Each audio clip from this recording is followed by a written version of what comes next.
Sementara itu, sejumlah bank di Bali mengarahkan para nasabahnya untuk memanfaatkan layanan perbankan elektronik selama beberapa hari ke depan.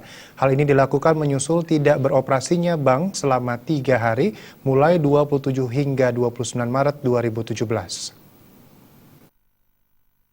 Hari Nyepi Umat Hindu, kantor-kantor bank di Bali akan menghentikan layanan langsung kepada masyarakat. Hal serupa juga dilakukan salah satu bank milik negara, Bank Rakyat Indonesia BRI.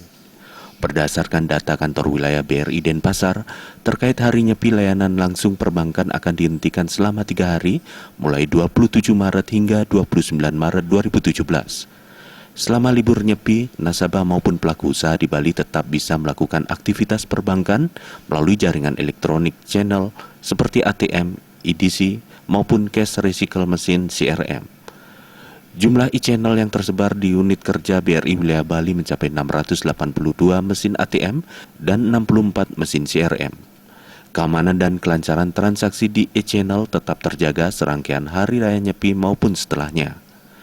Terkait simpanan dana untuk perayaan Nyepi tahun Saka 1939 ini, BRI Kanwil Denpasar telah menyiapkan jumlah kas sebesar 100 miliar, lebih besar dibandingkan tahun lalu yang hanya mencapai 80 miliar rupiah.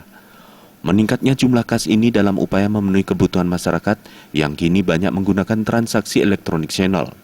Layanan elektronik diprediksi banyak digunakan karena serangkaian Nyepi operasional unit kerja bank tidak aktif.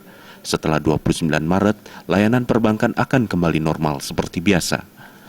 Sementara berdasarkan pantauan kebutuhan masyarakat menjelang Hari Raya Nyepi di Bali mengalami peningkatan. Tampak banyak masyarakat melakukan aktivitas transaksi tarik dan store tunai di mesin ATM anjungan tunai mandiri yang tersedia. Indra